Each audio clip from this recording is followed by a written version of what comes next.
Hi, and welcome to week 9 of fall semester 2024. It's been a less organized semester than I prefer. Learning Blackboard and having a few health issues and stuff have kind of jumbled the basket a little bit, but I think we're getting it under control. One of the things we're going to do this semester is we were originally scheduled to write 4 research papers at 100 points apiece. The first 2 have been done and turned in. I'm in the middle of grading R2 right now. But for number 3 and 4, because we've only got about a month of the semester left, we're going to combine those. Um, we're going to make the first half the rough draft. The rough draft is going to be worth 100 points, and it'll be due on Thursday, October 28th, about a week from now, not very long. And then the final draft will be due on Tuesday, November 25th, and that's worth 300 points. So I'm hoping you'll do your best there. Let's talk real quickly about the topic and the rough draft. It's designed to be an easy grade. I'm hoping everyone does really well on it. The topic is simply this: what makes American higher education unique in the world? Now, for your final draft, you're going to rely heavily on the published experts. What do the authorities believe? People who spend their lives studying higher education. What is their published research telling you? But for the rough draft, which is due October the 28th, I just want to know what you think, just your thoughts, just ideas on paper. Don't worry about spelling, don't worry about grammar. You should have paragraphs, yeah. Hopefully you've got a thesis. Hopefully your ideas are kind of sort of grouped together. And since the final draft is going to be 3 to 4 pages, I would strongly encourage you to make the rough draft at least that long, if not longer. It'll go more smoothly if you'll do it this way. Just start writing, get your ideas down on paper. It'll take 2 or 3 or 4 steps of this, 2 or 3 or 4 tries to get all your ideas down on paper. But just, what makes it unique? What is revolutionary? What is remarkable about higher education in America? Now, we don't want to talk about higher education in India or Great Britain or China or France. We want to focus on American higher education. But in your experience, talking to your friends, your beliefs, what you've read from different sources growing up, what your parents tell you, what is really remarkable about American higher education? One thing to consider is this: depending on how you interpret the stats, American public education, K through 12, is ranked fairly low around the world, 17th in the world in most cases. But American higher education is always ranked number 1. What makes America so great? American higher education so great? What is it that makes American higher education the envy of the world? Why do so many students want to come here and attend colleges, universities in the U.S.?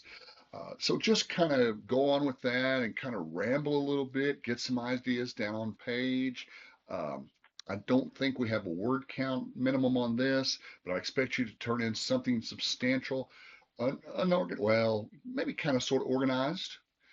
Ideas in paragraphs grouped together similarly. Transitions you don't have to worry about. Grammar, spelling don't matter. You do, of course, want to follow the format. Format's easy. Just Times New Roman, double spaced, please double space your papers. Um, the heading on page 1 only. And I recommend you don't have a works cited page. Don't cite anybody in this. Because if you quote somebody and you don't cite them correctly, that's plagiarism, and we want to avoid that on this. This is just a first step. In English 13.1, you probably wrote a lot of rough drafts, and it was just ideas on paper. And that's all I'm looking for here. It's just some ideas, just some initial thoughts, just rambling uh, goings on, just random thoughts about what higher education in America and unique, and uh, go from there. Then we'll work on organized ideas together, picking out the ones that work, tossing the ones that don't, focusing on just the few that do. And of course, for the final draft, we're going to work on evaluating sources, going by and finding and picking only the very best sources. In grading your R2, I found several students who submitted just links, and that's not good, of course. We want good, solid published sources with authors, with names, with dates, with length, uh, with validity, with citation. Yeah, you've seen the video. So anyway, so get started now. Take 2 or 3 shots just to put some ideas down on paper. Be sure to save your work. Now, something I want to point out to you, and I'll point this out to you again later on. We are really battling AI. AI is just so easy to use. And so they've asked us to be sure and take whatever steps are appropriate to make sure students have written their own paper. So if you turn in a paper to me that looks like it may be AI, I may ask you, hey, show me the steps you took to write this paper.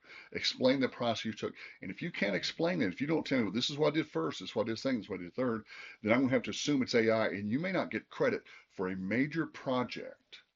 So be sure you take the steps, and I would document the steps. I would say, this is what I did on Monday, October 25th. This is what I did on Tuesday, the 26th. These are the paragraphs I wrote on the 27th. Uh, Document your process, and of course, the same thing when you're working on the final draft. But be sure that you keep track of your notes, keep track, save. Don't just overwrite your files, save as. Put together a little file folder and first rough draft, second rough draft, third rough draft, final draft, so that in case you need to show this is my work, it'll be easy to do so. Again, if you can't show that you wrote the paper, then I can't give you credit for it. So be sure you've got the steps outlined as we go through.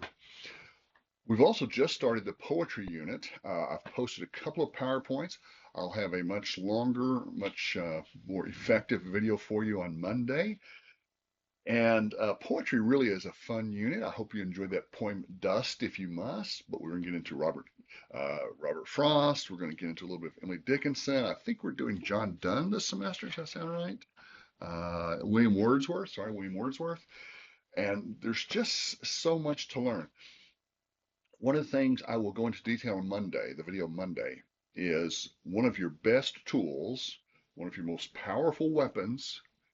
The A10 warthog of studying poetry is the YouTube video.